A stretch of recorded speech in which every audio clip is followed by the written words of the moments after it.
Hey guys, welcome to the cheat code. This is a Code Foils initiative where we're teaching you something that you might not know about your foiling equipment and how it could be the secret weapon to upskilling your foiling.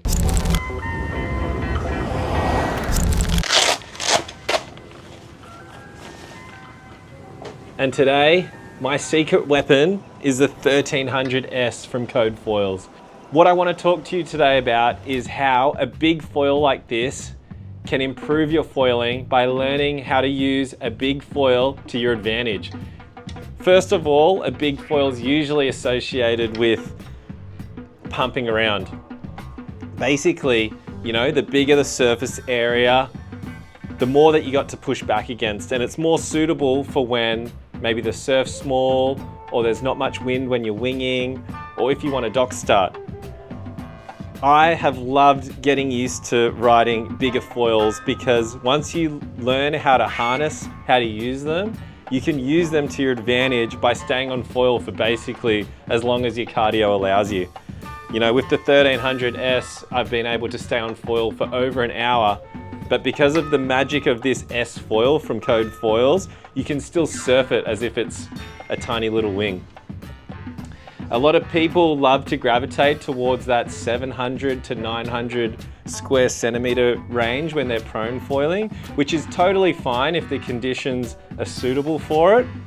But I find where people get it wrong is that they'll use a foil of that size, 700 or 800, when the waves are knee high to chest high, and all they're doing is kind of out in the open snowboard turns out on the shoulder where the wave's not even really that breaking.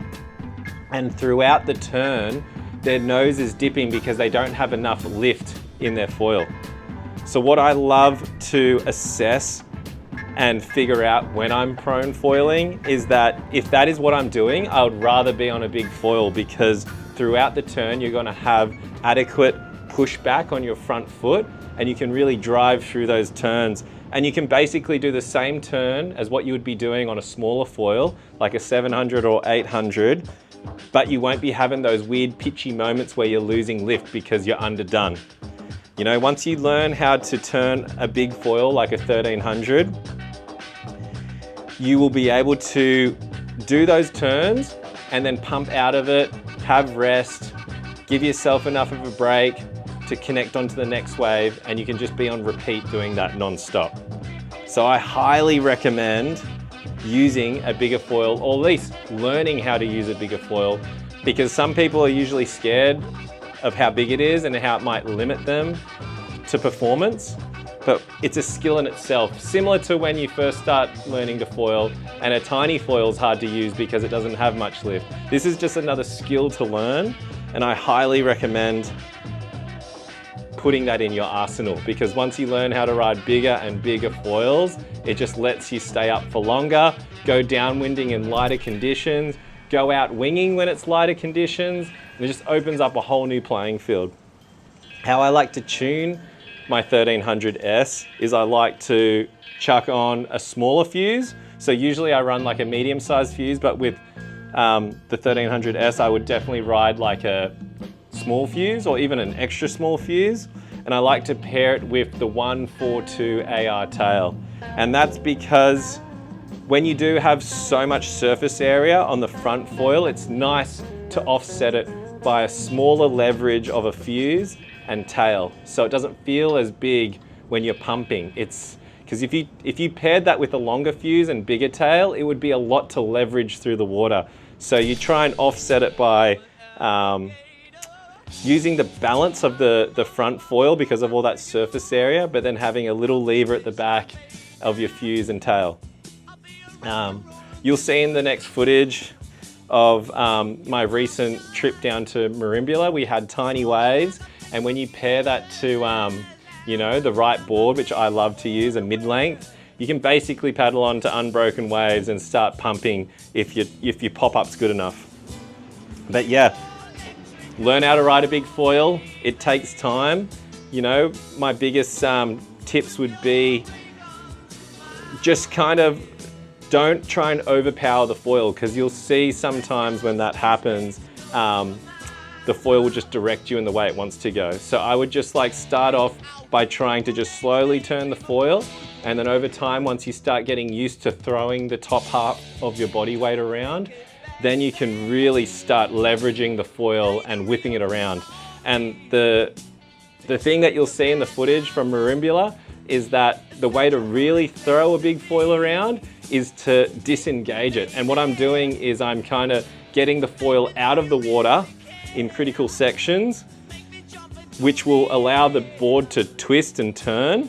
And then because you've got such a large surface area, you can just pump your way out of it when you land back into the water because you've got such a large foil like the 1300S. So that's my cheat code.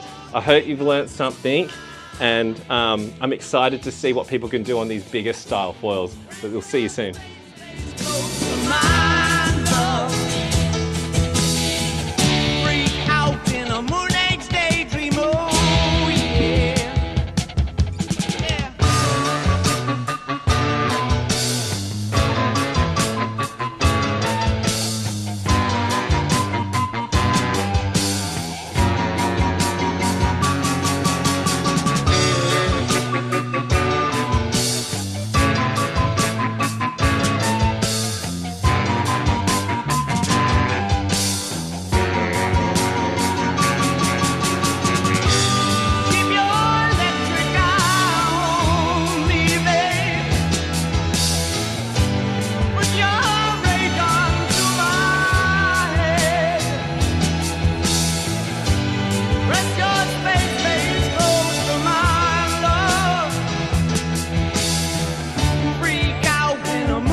All right, welcome back to another YouTube episode. Okay, so welcome